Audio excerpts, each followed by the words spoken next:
Hi there, welcome to another video.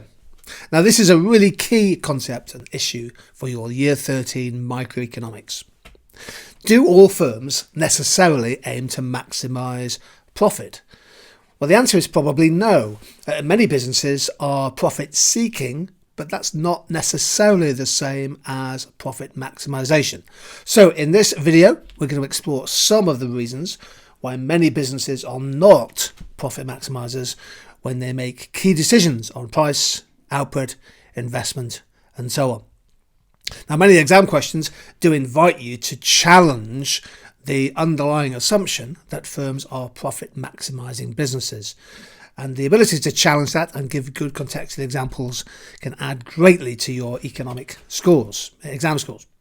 When a firm chooses a different objective, then this has consequences. It has an impact for their pricing decisions, but also wider effects for consumer and social welfare. Well, first of all, what is profit maximisation? Well, it's the difference. Profit is the difference between revenue and cost, and profit is maximised at an output where marginal revenue equals marginal cost. And this is also where the marginal profit, the profit on the next unit sold, is zero. This diagram allows us to pinpoint the output where profits are maximised. It's where marginal revenue intersects with marginal cost, shown by the little circle there. That's in an output Q1. The firm can then use the average revenue curve to find the price P1. And given the output of Q1, the average cost there is AC1. So this area shaded coming up now is the area of profit. In this case, this will be monopoly profit. So that is the maximum total profit a firm can make.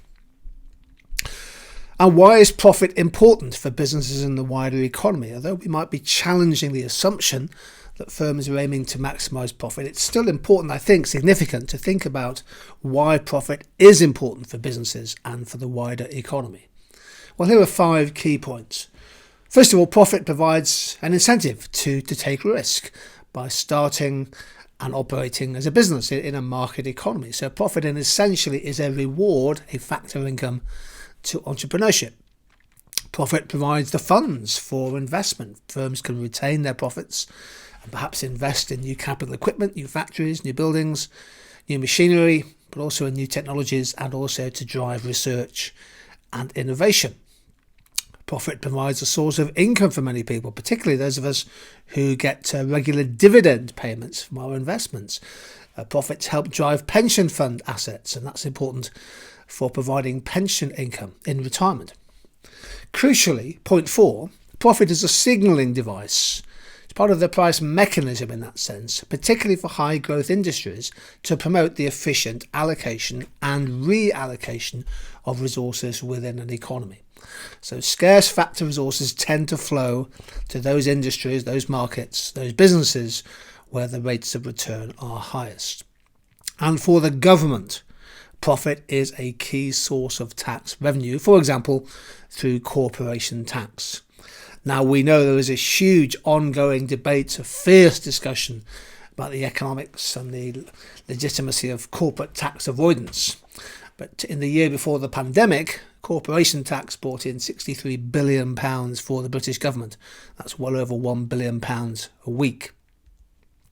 However, the assumption that firms are all profit maximisers needs to be challenged, needs to be questioned. So let's do that in the next couple of slides. I've put together a whole series of points, some reasons why firms are not necessarily profit maximisers. The first is that the ownership of a firm, the structure of how a firm is owned and run, affects the performance and the behaviour. So you may have come across the concept of the divorce of ownership from control. Oftentimes in large modern businesses, the owners of a firm, the shareholders, are quite a long way removed from the day-to-day management of the firm. And this principal agent problem, where the managers are taking decisions that the owners can't necessarily observe on a day-to-day basis, can often lead to profit satisficing. Now, we'll say more about satisficing right at the end of this video, but it's essentially a situation where a firm isn't aiming to maximise profit, but a firm is aiming to make a satisfactory, sufficient rate of profit and perhaps give weight to other objectives. There are also problems in just simple calculation issues that firms don't necessarily profit maximise, because if they're producing many products across different markets, it's very hard accurately to calculate marginal revenue and marginal cost.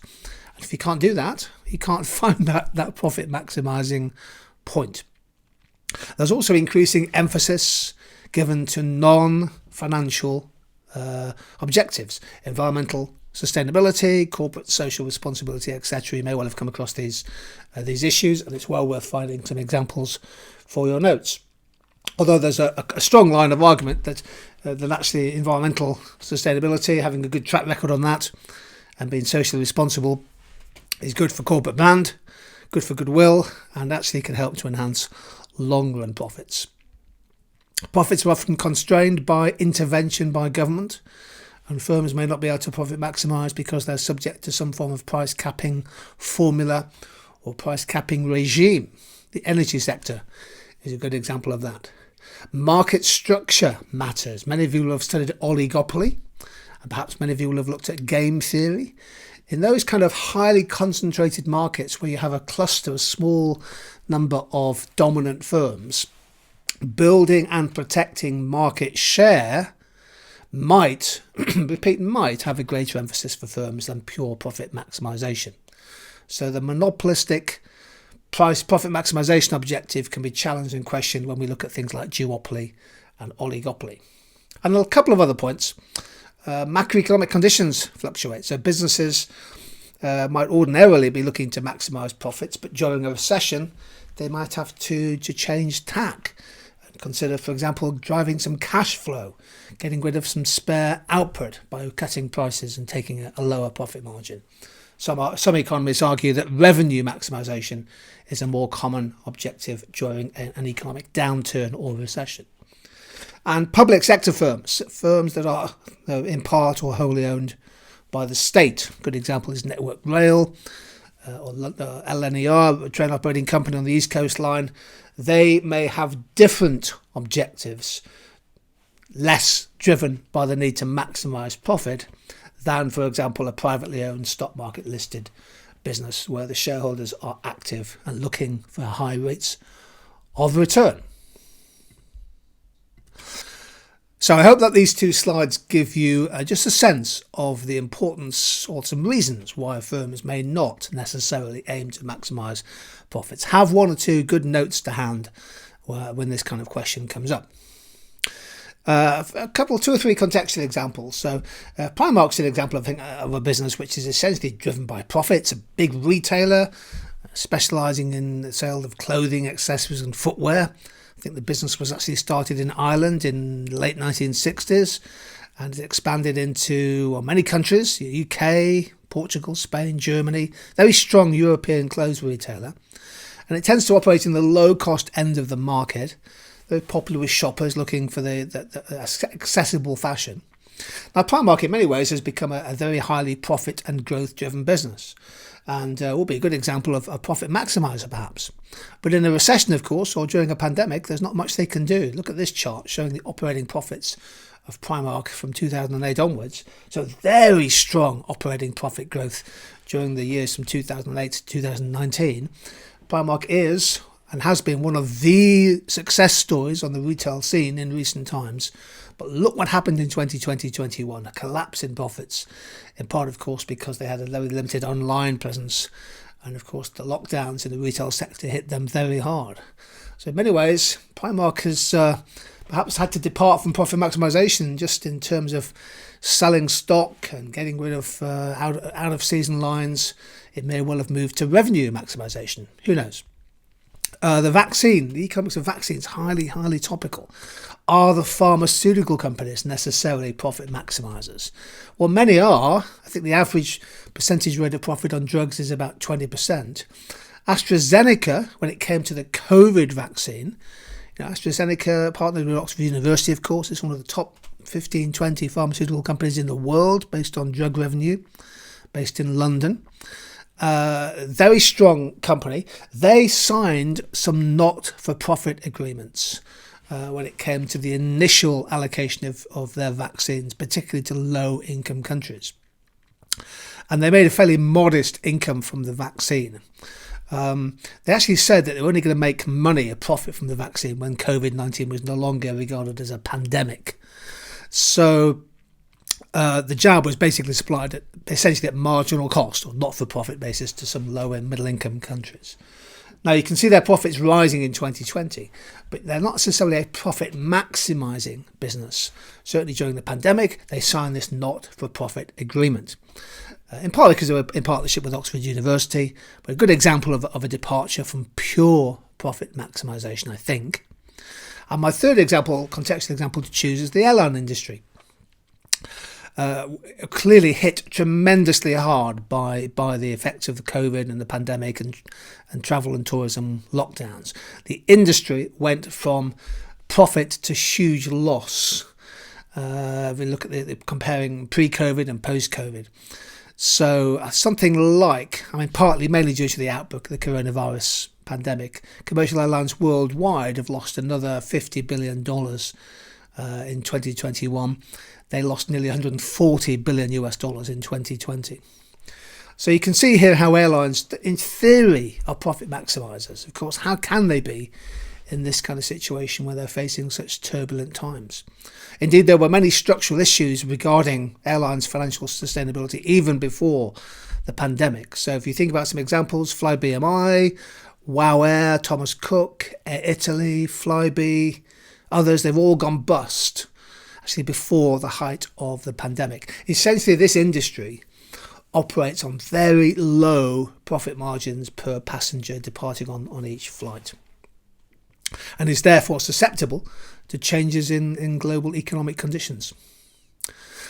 So there are good reasons to argue that firms don't necessarily profit maximise all the time, particularly in the short term. They may well return to this objective in the longer term. It's a good evaluation point. What are the three main objectives I need to know about? I would suggest there are three of them. One is profit maximisation, where marginal revenue meets marginal cost. Revenue maximisation, or sales revenue, where marginal revenue is zero. And sales maximisation, sometimes called growth maximisation, where you push the output up to a level where the unit cost, the average cost, equals the revenue per unit. AR equals AC, and you're just making normal profit. Lots of reasons why firms might seek to maximise revenue rather than profit. This whole idea of the principal agent problem. Research has found that the value of salaries and perks for managers is often quite closely linked to the sales revenue rather than the pure operating profit. It's often the managers in businesses that make key day-to-day pricing decisions in supermarkets and other outlets. Business might wish to maximise revenue instead of profit by cutting their prices, particularly when demand's elastic, partly because they may want to deter the profitable entry of new firms, and therefore they take a short-term hit to their profits in the hope of maintaining long-run profits. And also, during a recession, you might want to maximise revenue by cutting prices, taking a lower margin per unit to maintain cash flow during tough times. Revenue maximisation, well, profit max is Q1. Revenue max is where marginal revenue cuts the x-axis, and that's at output Q2. You can still make a profit, but that profit shaded area is lower than at price P1 and Q1. So revenue maximisation involves a departure from profit maximisation. Why might firms go for growth maximisation, sales maximisation? Well, partly because they want to achieve the rapid growth of market share.